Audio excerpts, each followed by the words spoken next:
Chained below deck. The brutal truth of life on a slave ship. The ocean didn't just carry ships.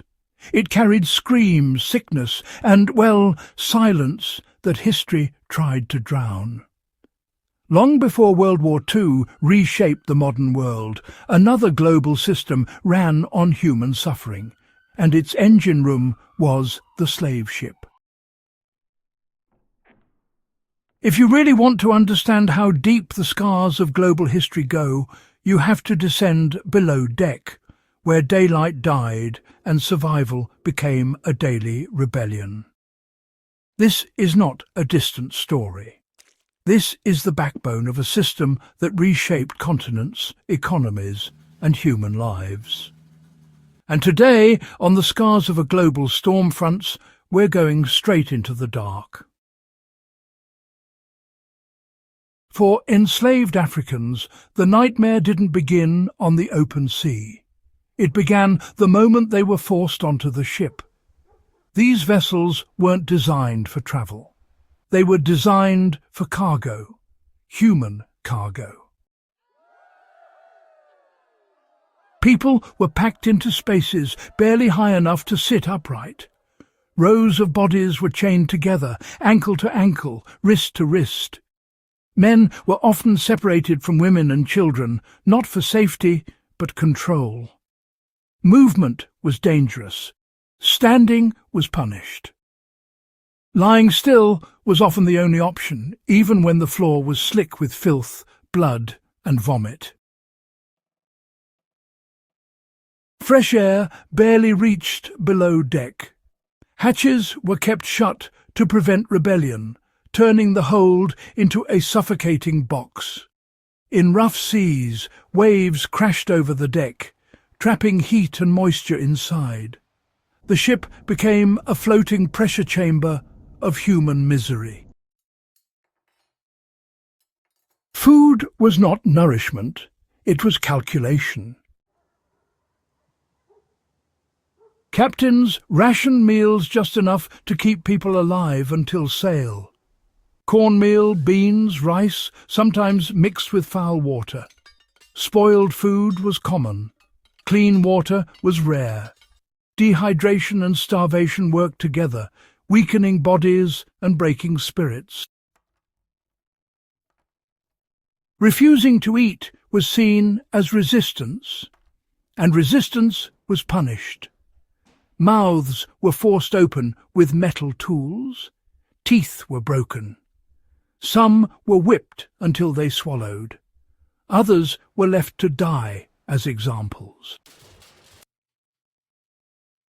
The logic was cold. A dead captive meant lost profit, but fear kept the rest obedient.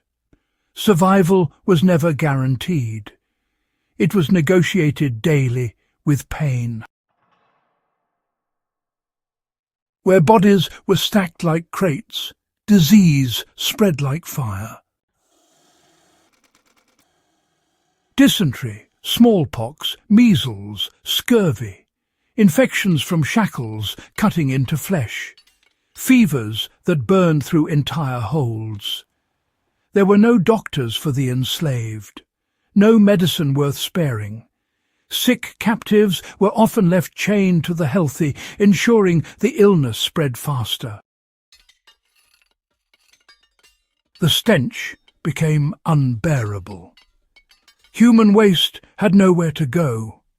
Buckets overflowed, floors stayed wet, skin rotted, lice and insects crawled freely. Breathing alone was a struggle. Death was constant. Some ships, well, they lost a quarter of their captives before even reaching land. Bodies were dragged up and thrown into the sea without ceremony. Sharks, you know, followed slave ships for a reason. The whip was not punishment, it was policy. Captains and crew ruled through terror. Beatings were public and honestly severe. Resistance, even just making eye contact, could earn a flogging. Women faced constant sexual violence, often from the very same men who controlled their food and survival. There were no laws protecting the enslaved at sea. The ocean was, well, really beyond accountability. Crews knew this, and, power went unchecked. Cruelty became normal. Yet, even in this system, resistance never vanished. Despite chains and guns, enslaved people fought back. Some planned revolts, coordinating in whispers, waiting for moments when guards were careless. A few uprisings succeeded, seizing ships or forcing crews to abandon them. Most were crushed with brutal force. Others resisted in quieter ways, refusing food, breaking tools, jumping overboard while chained, choosing death over bondage. These acts weren't despair, they were defiance. Even survival itself was resistance.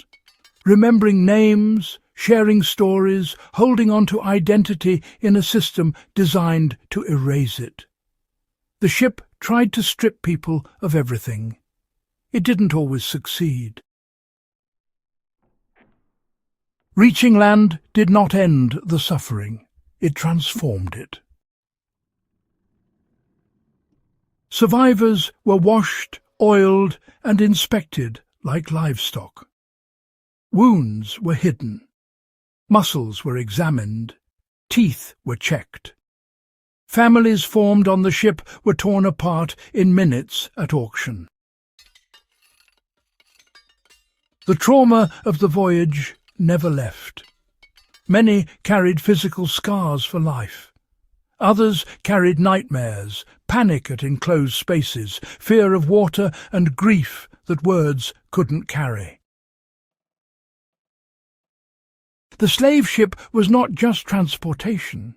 It was, a machine that reshaped bodies and minds before plantation life even began. The modern world was built on the profits of these voyages. Ports, banks, industries and empires rose from the suffering below deck. The patterns of inequality we see today didn't appear by accident. They were engineered. Understanding life on a slave ship isn't about guilt, it's about truth. Because when history is softened, its lessons disappear. And when lessons disappear, the cycle repeats in new forms. The scars are still here, in systems, in borders, in memories passed down through generations. Slave ships were floating worlds of cruelty, resistance and survival. They reveal how far humans can fall and how fiercely the human spirit can fight back, even when chained in the dark. This is the kind of history that doesn't fade. It echoes. If this story hit you, if it made you pause, think or feel something real, then this channel is for you. Subscribe to the Scars of a Gloabal Storm Fronts. Share this video. Keep these stories alive. Because history doesn't just belong to the past, it shapes the storms ahead.